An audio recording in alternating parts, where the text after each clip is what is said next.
As fantastic a CFP as Mel O is, as wonderful an attorney as I am, and as good as Stormy is at whatever it is he does, please do note that anything said in our podcasts are our opinions alone and are not meant to be taken as financial or legal advice. Welcome to Finances, the Other F Word, a Gen Xer podcast for musicians and music lovers, where we discuss money and music without all the pretentious bullshit.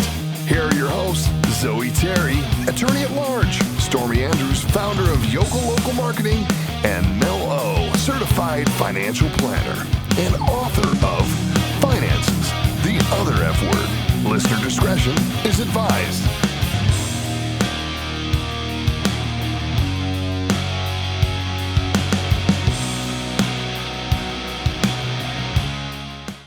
Hey guys, welcome to Finances, the Other F Word. Today we are going to be talking about all of the great bands. Well, I guess technically not all of the great bands, but some of the great bands out of New York City. And we're going to talk a little bit about what the New York Stock Exchange does at the same time.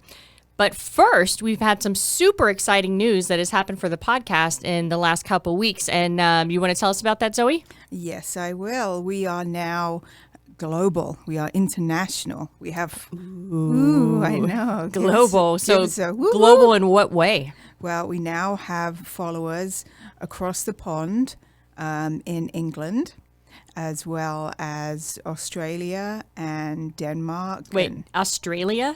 Yeah, dude. G'day, mate. I think it's Australia. I don't know. You guys are kind of the same country, but I don't think it's Australia. What do you think? Do you pronounce every syllable? Is that you're pronouncing? Oh my God, I cannot believe that you are already picking on Australia. Okay, I'm sorry. So Australia, and what was the other country? In Denmark, I believe. And this is honest truth. You know, I'm American, so I don't know anything about European geography. Where's Denmark? I swear to God, I don't know. I'm not even kidding you. It's a country in Europe. I mean, what more do you want me to say? I'm not gonna justify that with an answer. Yeah, no. If you don't know, then find out. Come back and tell me next episode. I love it. Yes. I love it when all of a sudden I ask one of my co-hosts something and they look at me like, I don't know. And I'm like, well I've been there. But you're British. I've been there, but I just don't remember a lot. How have you been there and you don't remember where it is? Because I was on an aeroplane. I mean, and you're on a what? Where are all these extra continents? Aeroplane? And now that is not even right. Airplane. Like, and I'm from the South, so I will butcher a word, but an aeroplane? Okay, so we're going to take an aeroplane to Australia and then to Denmark, but we don't know where that is, obviously, at all. Somewhere over in Europe. God. Anyway, thank you to our international followers. Yes. What our lovely host is trying to say. Yes. Thank you for following us near and far. We love you. Appreciate it. Wherever you are. Wherever Denmark is, if you're in the Bermuda Triangle, you're great. Nicole, please, can you tell us where you are in Copenhagen and Denmark? Can you call in or however this works and tell us where it is? I thought Copenhagen is in Holland? No, I know that it's in Denmark because I have been there and she lives there. On an aeroplane. Okay, I rented an aeroplane. Okay, I swear I thought Copenhagen was like Germany or Holland. It's in Denmark. I can tell you that much because I did go there. Is Denmark its own country? I don't understand. Move on. She doesn't know either. I do know. I told you I went there. She flew over there in the aeroplane from Australia. Oh my gosh. Anyway, now for our listeners, you're probably noticing that we are one voice short here who has not jumped in yet. And our testosterone to our estrogen. Our Daddy Mac, our father figure. I will be your father figure. Yep, the dad jokes extraordinaire. He is actually working on some big projects for his company, Big Business. So he is going to be sitting out this podcast. For those of you who are joining us visually in any way, you do see we have his little mini-me sitting in for us, which is a little 3D statue of him, which, by the way, the guy who invented the 3D machine, copy machine, went to my college. Oh. Thank you. My very liberal, That's very for nice. him. That's, I'm sure I will, I put That's that in in 3D, by the way. I'll put was that in an 3D. envelope and I'll mail that to him so he can enjoy that over and over again. So Stormy will not be joining us today. Also, some super duper exciting news that we have is our book titled Finance is the Other F Word, Another F Word to Love, officially launched, and we hit number 5 in our industry sector on Amazon.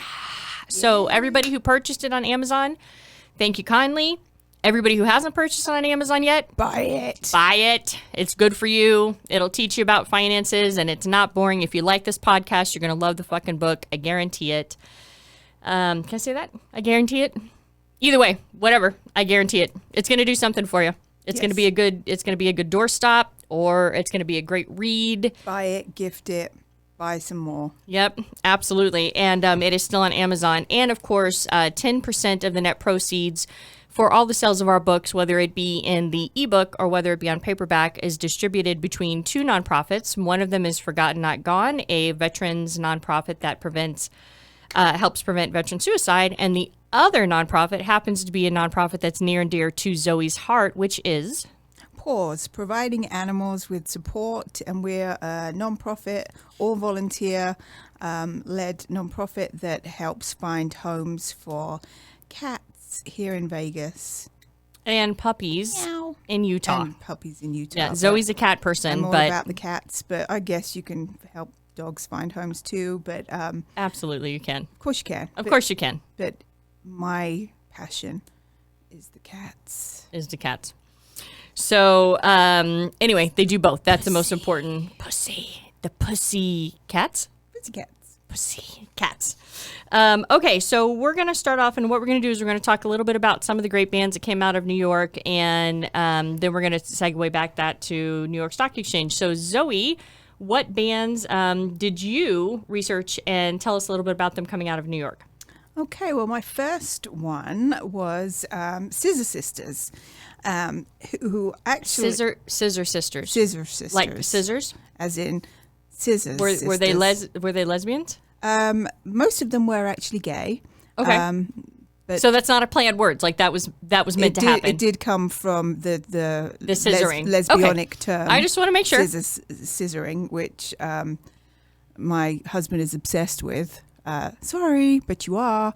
With scissoring? Yeah. Every time He likes the scissor? Or? Well, every time he sees two women on TV, he's like, they're going to scissor in a minute. I'm like, Jesus Christ, Todd. What if they're What having is it? like Sorry. coffee? What if they're... Oh, even if they're having coffee, they're about to scissor. Really? Yes. Wow. So it must be interesting to see life through his eyes. I know. Sounds I know. amazing. Bless him. I'm never going to be able to talk to my... And yesterday I was out with two of my girlfriends, both gay, by the way.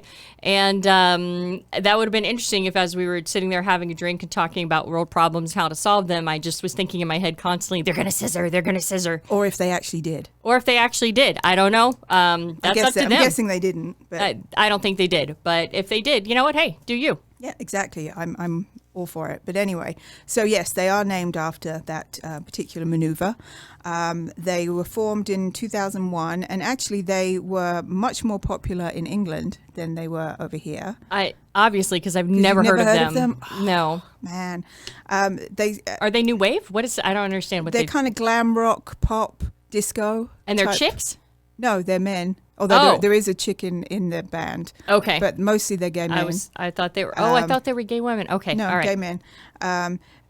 What made them big was they did a cover of Pink Floyd's "Comfortably Numb." Okay. Oh, my Uncle Mick, he was in my van once, and this came on. He went, "Oh, they ruined this song." So Uncle Mick's not a fan, are you, Uncle Mick? But I was, and it was actually. You shouldn't No, redo you Pink shouldn't. Floyd. I mean, Oh, I you gotta haven't hear heard it, though. but hear it. You know what? If I can find it, I'll put it on the Spotify playlist. But You'll find it. It was a big hit for everyone it was apart a from Mel. big Apparently. hit in England. But Obviously not from where they're from, but okay. So that started out originally as a B-side to their first single, but then became huge. But like I said, yes, they were much more popular in England than they were over here. But they did become big over here, and one of their biggest songs was "Take Your Mama." I'm sure if you hear it, you'll know it. We're gonna take your mama out all night.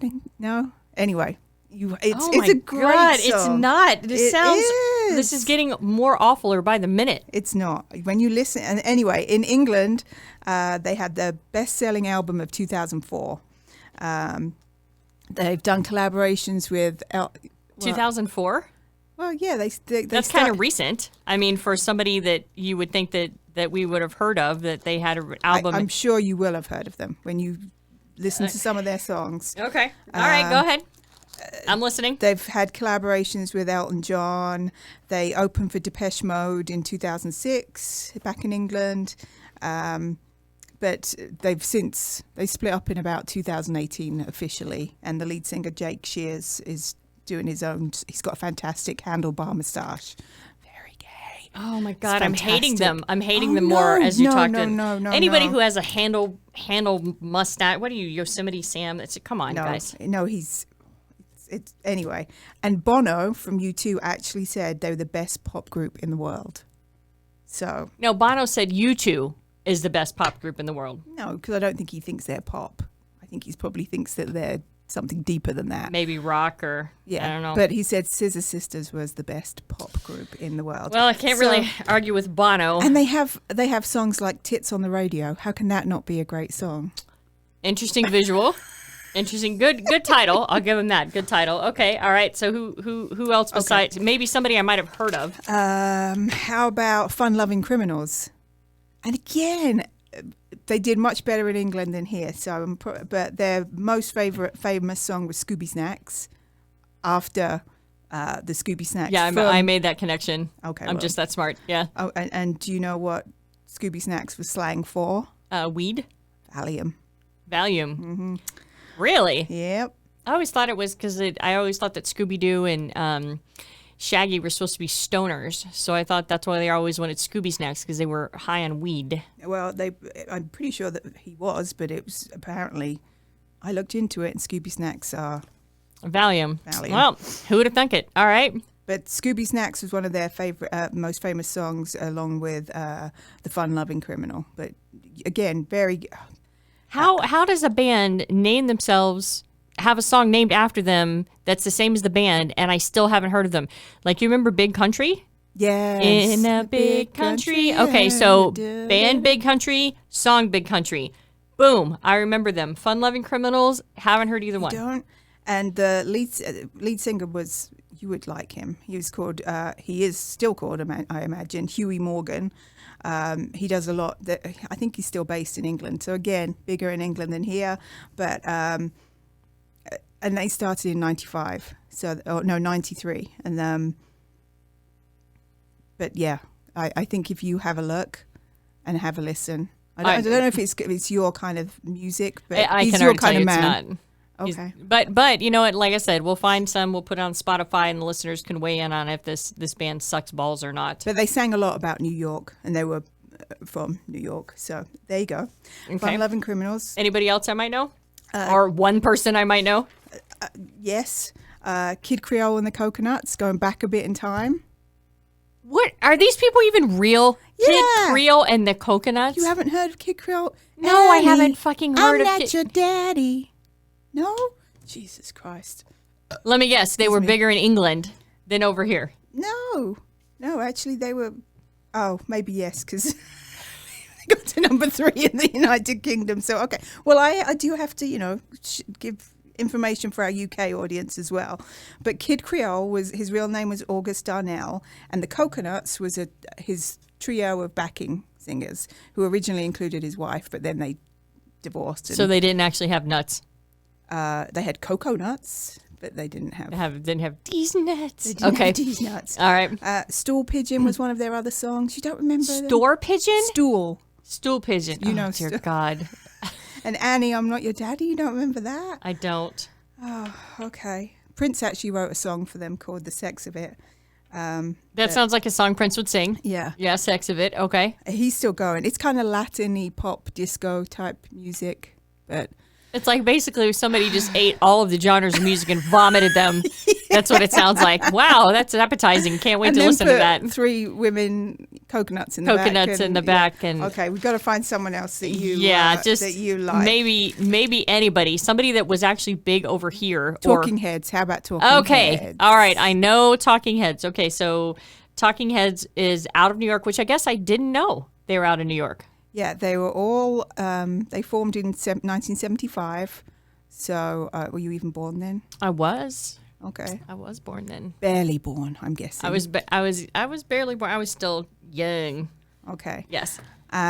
Dave Byrne was obviously the kind of founding member. They all met in art school. I was going to say they're art all students, art right? Students, and just the list of songs that they had is just extensive. Burning Down the House, Psycho Killer, Once in a Lifetime, Take Me to the River. They did an Al Green cover, and She Was, and Road to Nowhere. They also, I forgot about Road to Nowhere, and they also their bass line spurred Tom Tom Club with Something of Love.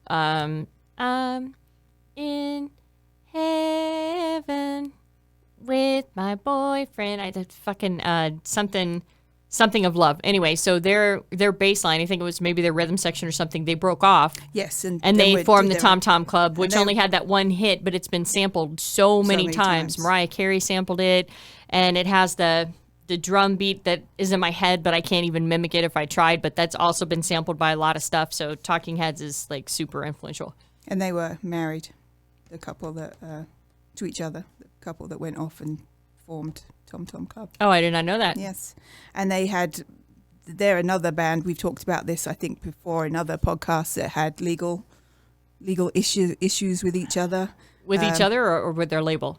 No, with each other, because Dave Byrne didn't want them to the rest of the band to tour as the Talking Heads after he left, after they all split. So they for a while continued as the Heads instead of Talking Heads. And that's the same thing. Queensryche, I mean, they're out of Seattle. They're a rock band, but it's the same thing. Jeff Tate used to be the singer with them for a long time.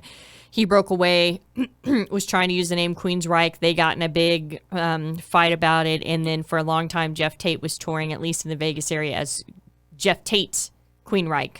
And then now Queensryche, I think, has a new lead singer. And now they're actually touring under Queensryche, if I'm remembering, or maybe those are separated. But another same exact thing, arguing for who owns the trademark, really. I mean, that's what you're talking about. Who owns the trademark to the song or the music, which is a big deal if you're a musician. You got to make sure that you trademark your shit, man. You got to make sure that you own your shit, because if not, your band might. I mean, look, Guns N' Roses, same exact thing. Axl owns Guns N' Roses, and so Slash had to go off and do Slash the Snake Pit and a whole bunch of other stuff.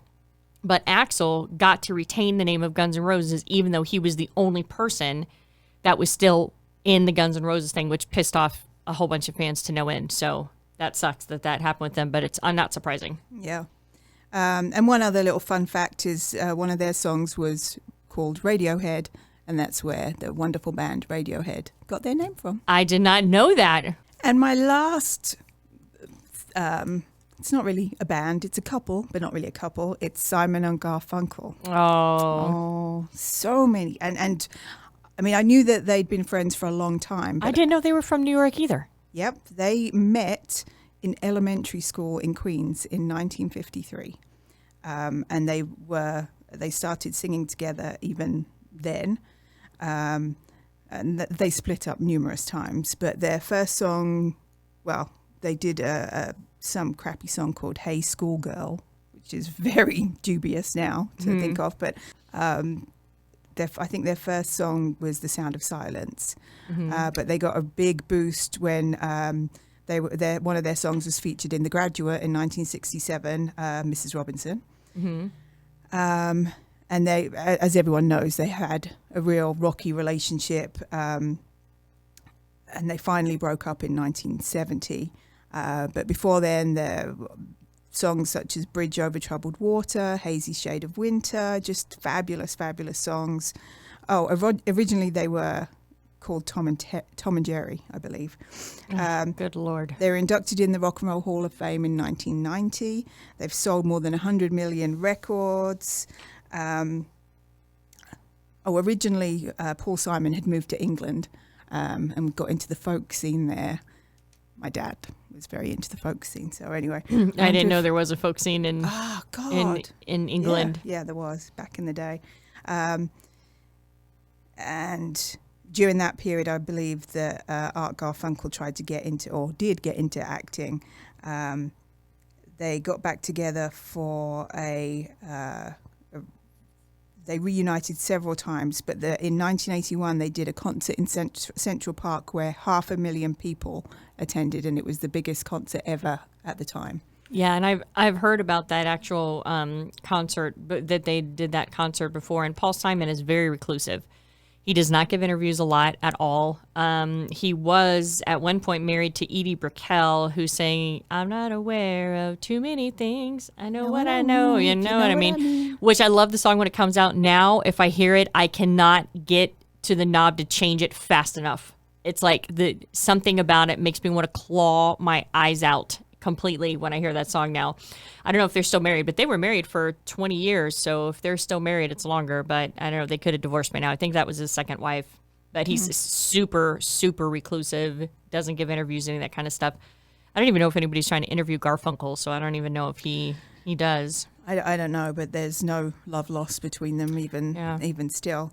But I did also want to mention one of my favorite movies, one of my favorite books, that Garfunkel wrote the song to, Watership Down. Did you ever read that book? I've never heard of that in any format. And the song was Bright Eyes.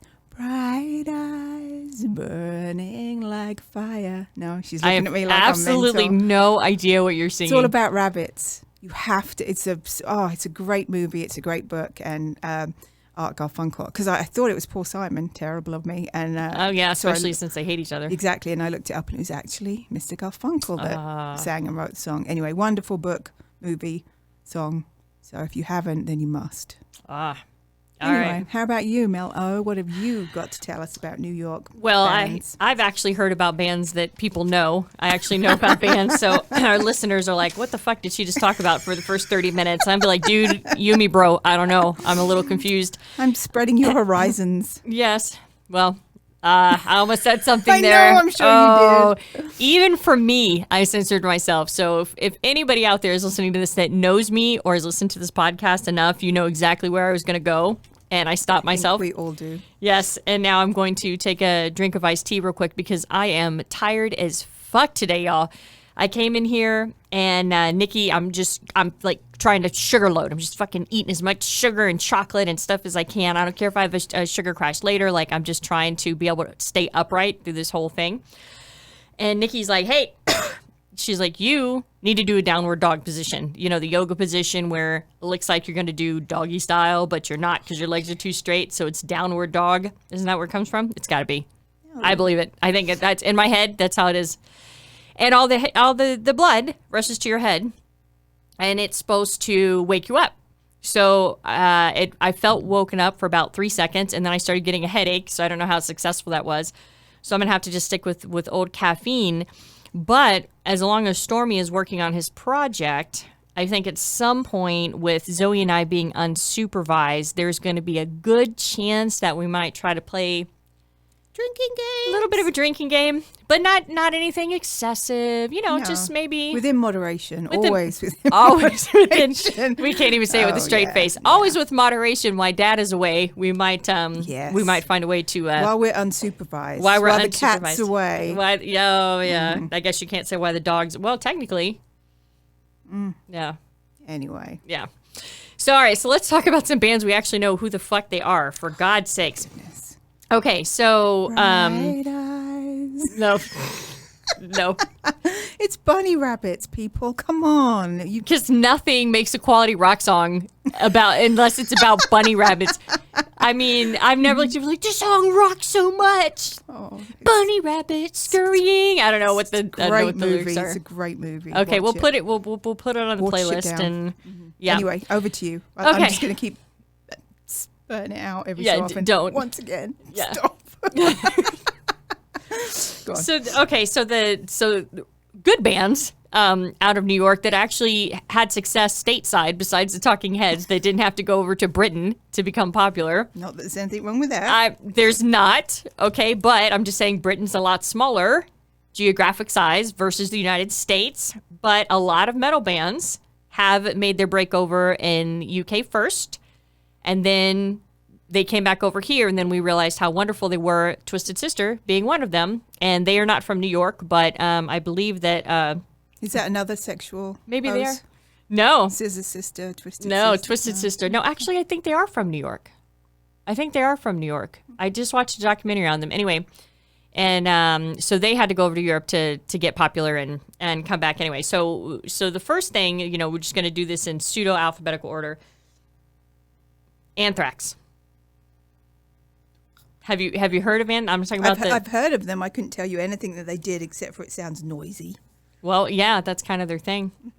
So I saw Anthrax for the first time. It was over in Irvine, California, and it was Testament, Anthrax, Megadeth, and Iron Maiden. Oh, and sounds awful. Oh, it was so fucking great. And the night before, I had seen Iron Maiden and Megadeth here in Vegas, and then I drove all night to go to Irvine. Was it Irvine? I don't know. I don't really understand the geography of California. And Anthrax put on a killer show. So Anthrax basically started in 1981, and so they were literally at the very tip of the just the tip of the rock punk movement that was actually coming out of there. We had a lot of bands that came out of there during that punk time. Blondie was very intermittent with that, and she was actually one of the ones that I'm not. And don't look, people, don't get all super sensitive on me, okay? I'm not saying that she brought rap to the masses. I'm not saying that, okay? But what I'm telling you is that if you watch any documentary, when Fab Five Freddy and Kool Herc and all of those people were sitting there and they were starting to develop the hip hop culture and music, she wanted to be introduced to Fab Five Freddy, who was a DJ at the time, and she actually brought that style of music to the beginning of White Suburbia. She had the song Rapture where she pseudo rapped in it, and I saw Blondie in concert. She was great, but she can't rap worth shit, as she shouldn't be able to, especially at that time. Her rap in the middle of Rapture, something about a man from Mars eating cars, and it's awful. It's awful. And for the longest time, her video Rapture was the only rap video that was actually played on VH1. Very interesting. So she actually pulled Fab Five Freddy, and he's actually in her video of Rapture, but there's like about 7 people in there that look like Fab Five Freddy, but he's actually only in there one time, and the rest of them are just kind of imitation people. But what you'll find that in this geographic location, regardless of how big New York actually is a lot of these bands are intertwined with each other, and they came up together in one facet or another. So when Anthrax originally started out, they were signed to Megaforce. And Megaforce was actually the same label that put out Kill 'Em All by Metallica, was putting them at the time. You've heard of Metallica, obviously. Yes, I have. See, you notice, listeners, that I'm talking about people that people know versus... Not necessarily like, but... Hey, you don't gotta like them. You just gotta have heard of them. I mean, Scissor Sisters, I don't know. Never heard of that. And what does Bono know? Quite a lot, I'd say. I don't know. Have you ever seen the South Park where they talk about Bono? No, but I can imagine it's hilarious. It's horrible. It's so bad. Okay, so if there's any listeners out there that even casually sometimes watch South Park, you've got to find the one with Bono. They crucify him. They fucked him up wonderful. So bad. I want to see that one. It's so horrible. And I don't even want to tell you because the plot is pretty basic. So if I tell you any of it, I'm going to give it away. But it's really, really fucked up. Anyway, so Anthrax is obviously is a punk metal band, and they started in 1981, and what ended up happening was that they started running in the same circles as Public Enemy. Now, Public Enemy wasn't Public... You've heard of Public Enemy? Of course. Okay. So Public Enemy wasn't Public Enemy yet, but what ended up happening is Scott Ian, who plays, I think it's rhythm guitar for Anthrax, really loved Chuck D and the way that he rapped and, those types of things, and had an admiration for his music. And Chuck D also had an admiration for Anthrax. And if our testosterone host was here, he would tell you that there is a wonderful podcast out there. It's a 3 or 4 episode. It's on Spotify, where you can find this podcast. And it is Chuck D, one half of, well, not one half, but one of the frontmen, the main frontman of Public Enemy. And of course, Flavor Flav is the second frontman. But Chuck D has a podcast where he talks about the influence of the Clash. And, the Clash had London Calling and all that kind of stuff. And then the cover of London Calling is, I can't remember the guitarist's names, but he's smashing a guitar on the stage. And it's like a iconic rock and roll image. And so anyway, so he has a wonderful podcast about the Clash. And if you want to hear Chuck D, who's just amazing, you should totally listen to it.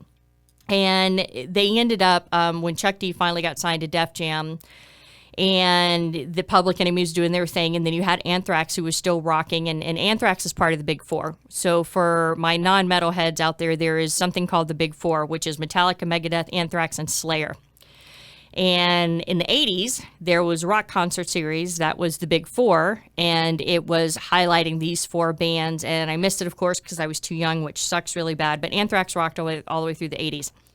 They ended up pairing up with Public Enemy, and they did a hybrid of rock and rap called Bring the Noise. Now, before that, we had Run DMC and Aerosmith, who's obviously great. And they have a residency going on right now in Vegas. And do you know how much those fucking tickets are? No, how much? First of all, they're sold out. $500 for the floor. Oh, my goodness. Yeah. No way. Yeah, and then for the top, I think it's like $250, $300. So I know it's not Aerosmith. Like, I want to get mad at Aerosmith for doing that, but Aerosmith has a flat fee. Maybe they have a little bit of profit sharing, but they come in, they get paid a certain thing. They don't give a fuck if it's sold out or not sold out. They're getting paid the same amount. It is the venue, and this is a very small venue, Parks Avenue, Park 6. What's that new one? Park 6 or something is where the venue is, and it's a smaller venue. And so, of course, then, it's just the greed of the venue and everything like that. But the residency is completely sold out. And God knows. The entire time that they're here is already sold out? To the best of my knowledge, yes. Yeah. So, I mean, you might be able to find a one-off here or there. I'm sure somebody would be scalping them, but they're pretty much completely sold out already. So Run DMC and Aerosmith, of course, and I think 84 was it wasn't 84, it was 86 or 7. They were the first ones to do the rap and rock hybrid, and I would give it to them. But as a metalhead, Bring the Noise was harder because it had this it's like this really, it's like super duper hard metal riffs where, Aerosmith is a great rock band, but they're not a metal band. Anthrax is a metal band, so they have screaming metal riffs over Chuck D's talking, and of course, Flavor Flav jumping in and that kind of stuff, and they redid Bring the Noise, and it is phenomenal. And Bring the Noise was actually what launched the Korns we had in the 90s and the Limp Bizkits and the Kid Rocks, where we had more of a harder rock and a heavier kind of a rap style come in, except instead of rappers rapping it, it was white rocker kids that were doing the rapping with it. And so Bring the Noise, in my opinion, and also Faith No More. Faith No More did a little bit of rock style too, so I don't want to forget them. But they're really what started this whole movement with, Korn and Limp Bizkit and all that kind of stuff. And so Anthrax and Public Enemy completely, know each other and hang out and kick it. The cool thing is that, now what we do is we have Chuck D extending this rock rap thing, and now that they've put out in, I think, 2017 or 2016, Prophets of Rage. So have you ever heard of Prophets of Rage? No. Okay, so Prophets of Rage is an actual song that Public Enemy did, and then out of that, what ended up happening is we had Rage Against the Machine with Zach De La Rocha. He left, and I still don't know why he left, but great band, Killing in the Name of, Bulls on Parade, fucking amazing, heavy, fuck you, I won't do what you tell me. Like, if you want a song to make you drive fast and punch people in the face, like, it is fucking... Yeah, I don't that want a song like that. But oh, it would be totally great. I don't need any help with that, but...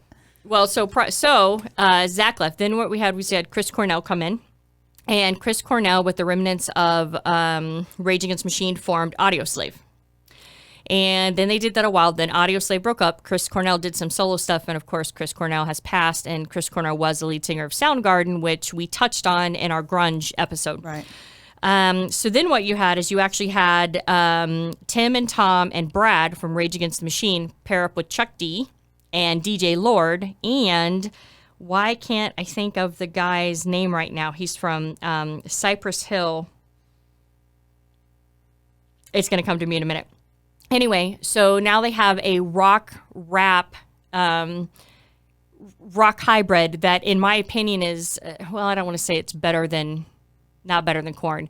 Probably better than Limp Bizkit. I don't know. I guess they're all good in their own right. But anyway, Prophets of Rage is amazing. They have a newer video out called Unfuck the World, and it is really, they're wearing red Make America Great Again hats, but they changed them to Make America Rage Again.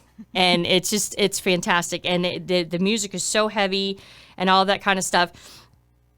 And it's just absolutely amazing. So if there's any metal fans out there who have still not heard of Prophets of Rage or has not, Be Real from Cypress Hill. That's who it was. So if there's any metal fans out there who, liked the Korns and the Limp Bizkits, but you want your stuff a little bit heavier, and of course it has, the majority of Rage Against the Machine, then you've got to check out Prophets of Rage. Next time they come here, I've seriously got to see them.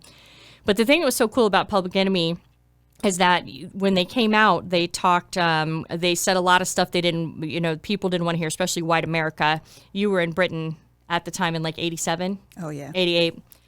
And of course, Flavor Flav is forever popular for their lyric when they're talking about Elvis Presley, and Flavor Flav jumps in and he says, "Motherfuck him and John Wayne," which made white Americans' buttholes clench, and it was just absolutely fantastic. And so Public Enemy is amazing. And for Janet Jackson fans, if you listen to, I think it's Janet Period. It's the one where it's like a beige. I have it, but I can't remember the name of it. I think it's just Janet, and it's when she was super hot. When she came out, when she had like a six-pack, she went from like chunky Rhythm Nation to like completely...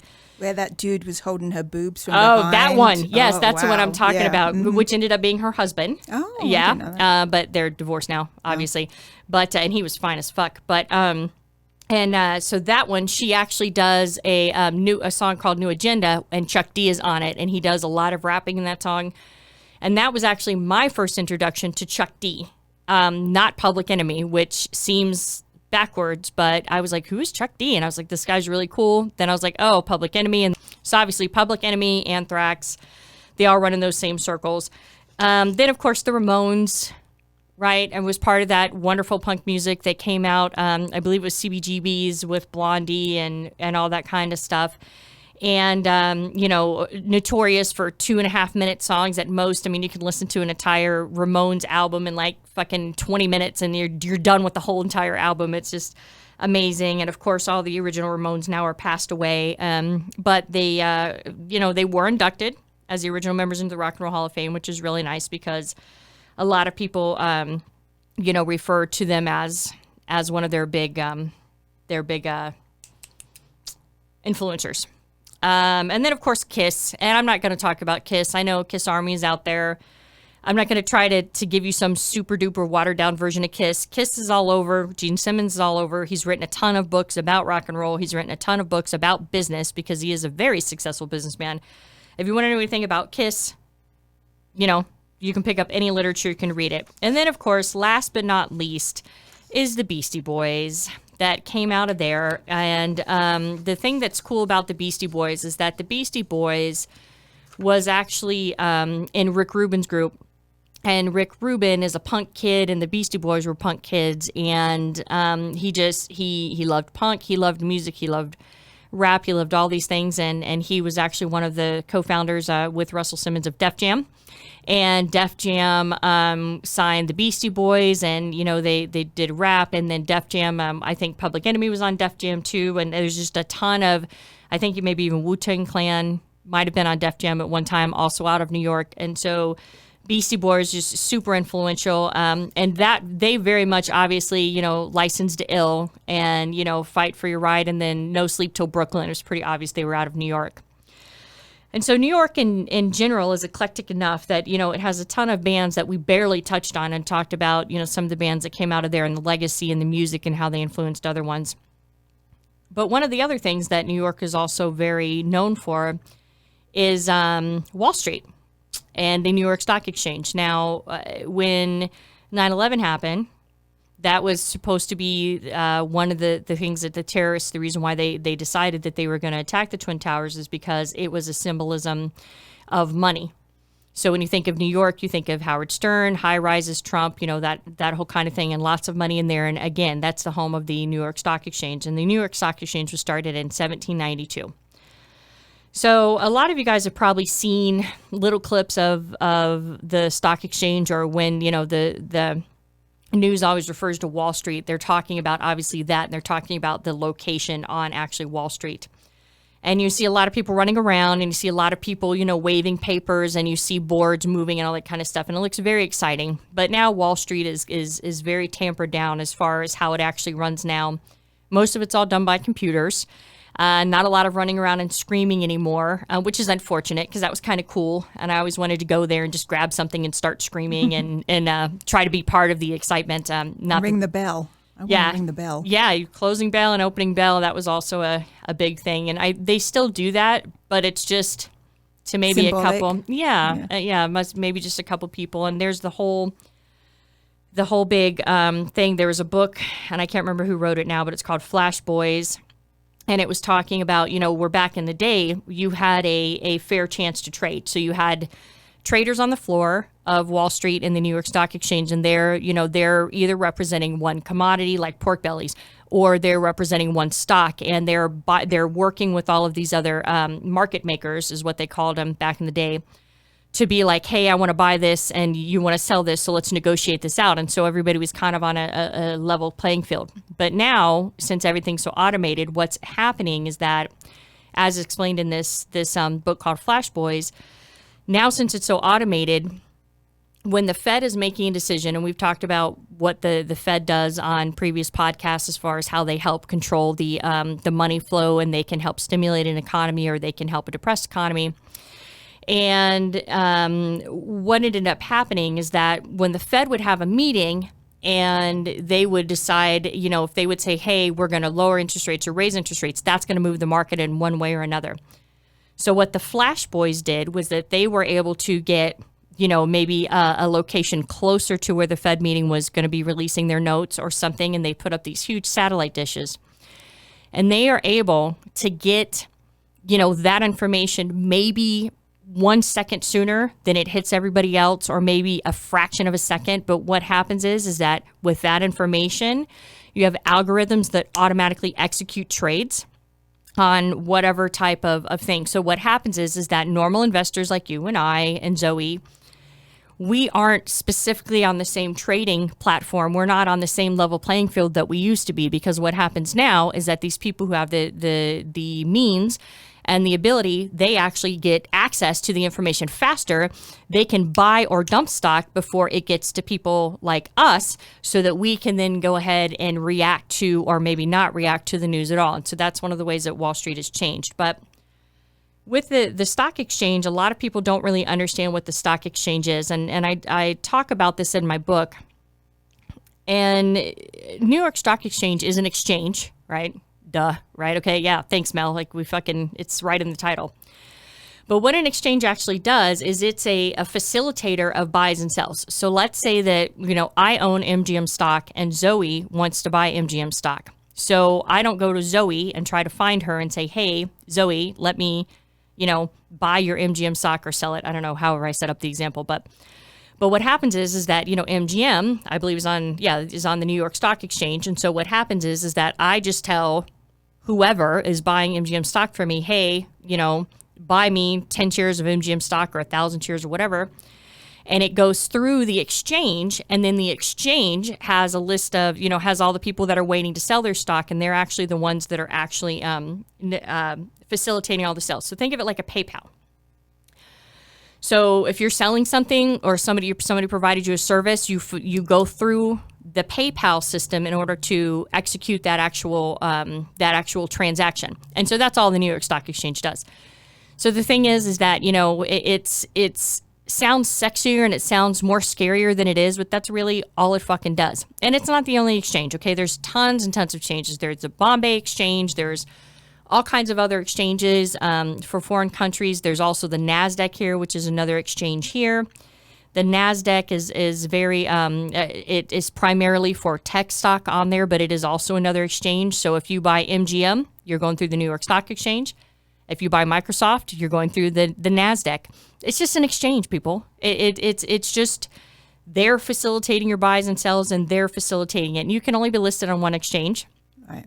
And so, that's the exchange that you happen to go through. And so when, you talk about the New York Stock Exchange, there's so much volume coming through it, and there's so much volume coming through the NASDAQ, and there's so much volume coming through everything, that the only way that you can kind of try to understand what the fuck is going on, like, okay, so what does that mean? Did the market go up or down today? We don't have any idea. So then that's when you have indexes, and that's where you have your Dow Jones, and you have your S&P. So if you're watching television or you're looking at something and it says, hey, the Dow is up or down or whatever, the S&P is up or down, all they're doing is they're trying to pull some of the stocks that are represented in the exchanges and say, okay, let's try to do a cross-section and see what performed well, what didn't perform well. The problem with the indexes is that sometimes you'll hear Dow Jones 30, but the Dow is only 30 companies. Okay, so just think, if you sat here for 5 minutes, you could think of 30 companies. You could sit in a room, like we're in this room right now. You could look around and find 30 different companies easily within 5 feet of your face. So the Dow Jones Industrial Average is literally 30 companies that they decide to pool, and it's weighted. And I'm going to talk about that in a minute. So basically what happens is that when you see the Dow swinging up wildly, or you see the Dow swinging down, down low, and people get all freaked out, they call me, they're freaking out. Oh my God, the Dow is down, 300 points, 400 points. I'm like, yeah, but that's 30 stocks. Is it the same 30 all the time? It's the same 30 all the time, but what they do is that they will switch them out every once in a while. So I think Kraft used to be in the Dow, and now it is not. And then they'll take, and it's a big deal. It's a big deal if a company was not tracked by an index and all of a sudden it gets moved into an index. It's also derogatory for them if they get moved out of an index. So, but it doesn't really mean anything specifically. It's just like, hey, we were tracking them because they fit this criteria. Now they don't. Now we're going to track these people. But for some reason, if they get kicked out of an index, it's a big deal, and you do typically see the stock, fall after that for a temporary amount of time. So the Dow Jones is weighting 30 stocks, and then you have the S&P, or Standard & Poor's, or S&P 500, and it's 500 because it's pulling together 500 stocks. So if you're going to watch anything in the market, watch the S&P, because the S&P is 500 companies that they're trying to pull together to give you a kind of a speed limit of how the market's doing versus 30. The problem with indexes is that they're both weighted. So the Dow Jones Industrial Average is 30 stocks, and it is weighted by dollar amount. So I think the largest one in the Dow right now is either Boeing or 3M. I'm not really sure. But and it's not Apple, but Apple can move the Dow too. So what you'll find is, because it's the shares of stock, the stock that have the highest trading price, move the Dow more than any of the other stocks. So if you have 3M have a bad day, or Boeing have a bad day, or you have Apple have a bad day, what you'll often see is you'll see that the actual Dow is down, even if all the other 29 companies in that index actually had a great day. The S&P 500 is a little bit better, but it is still also weighted, and it's based on stock price and number of outstanding shares. So again, I mean, you're not going to have obviously as much of a direct effect. But the Dow Jones, the S&P 500 is not the stock market. It's not the New York Stock Exchange. So they're two different things. So again, you just want to understand that it's where your things are facilitated through. Other exchanges like the NASDAQ do exactly the same thing. And the indexes are the thing that when they're like, oh, I watch the stock market. No, you don't. You watch the Dow or you watch the S&P 500, but you don't watch the stock market. You can't go and watch the New York Stock Exchange. I mean, well, you can watch it, I guess, if you're looking down on the floor, but not like, not for you to get any kind of quantitative analysis from it. And so that's kind of our look at New York. And I'm really sad to say that I've never even been to New York yet. Have you? I've been once for a couple of days with my mother and her friend. What'd you guys do? Drink. Nice. Nothing like going on vacation and drinking in a new place. Oh, my goodness. We like to spread our English love and ability to drink around the world. Yeah. So. Do you really, I don't know. I mean, if you put like an English person and like an Irish person and you tried to get them to have a drink off. Oh, well, you're asking an English person, so I'm going to say that the English person would win. Oh, it's got to be Irish. Come on. Yeah. I mean, if they could. It's who would fall over first, right? Right, yeah. Yeah, or whoever, or sometimes it's whoever throws up first or something like that. But yeah, I think it's like who but can't. I could throw up and then carry on, so. Well, okay, so then that would not be a good disqualifier for, obviously, our British people. No, we did some sightseeing too. I shouldn't just say that. My mother will be like, no, we didn't. So, yeah, we did some sightseeing. I can't remember what. But, yeah, it was, but I'd like to go again and do it properly. Yeah, so I'd like to go drink in New York. I think that sounds awesome. It was fun, and I would love to have been in the time coming up, especially because like there's a lot of bands like New York Dolls, who I just remembered right now. New York Dolls was a big influence on Motley Crue. Were they from New York? They were from New York. I know, it's unbelievable. Anyway, so New York Dolls was a big influence on Motley Crue. Again, my favorite band. So, all right. Well, thank you for joining us. I want to make sure that you guys know of a couple different things. First of all, for each episode that we release, we do actually put an accompanying Spotify playlist. So as we're sitting here, if you're listening to the podcast and you hear us start singing a song that... Beautifully. And don't worry, Bright Eyes from Watership Down will be on this playlist. It will be on there. Weep with me. Yeah, and think about bunnies and crap. So all of the accompanying episodes have a Spotify playlist where, so like I said, if you hear us singing a song and you don't know it, or you want to actually get the horrible version of us singing it out of your head to listen to the real thing, which we're going to talk about that real quick. We got to talk about a George Michaels guy. I have to interrupt myself. Shouldn't that be for another? Oh, that's a whole. That's a whole thing. Okay, we're gonna shelf that because that's a whole other thing. We're gonna shelf that. So please, not only can you find the podcast. I sound like I'm from Britain now. Podcast. I'm adding aeroplane in Australia. The podcast, not only can you find it on Spotify, but you'll be able to find our playlist on there, and then also, of course, you can follow us on social media. On Finances, the other F word, on Instagram and Facebook, and on Amped Cheddar on Twitter, AMPEDCHEDDAR. And That's Amped Cheddar. Amped, like it said properly. Properly. How did I say it? I'm just saying it in an English way. Oh, okay. All right. So however you want to remember it, whether it's Amped Cheddar or whatever she just said. Amped Cheddar. Yes, you can follow us on Twitter, and we'll be posting some fun stuff on there. And again, if you are interested in purchasing the book and supporting the nonprofits and learning more about finances, you can find us on Amazon. And we will see you the next time we record. So you guys have a great time. Thank you. Bye. Cheerio. Thanks for listening. If you like us, subscribe wherever you get your podcasts.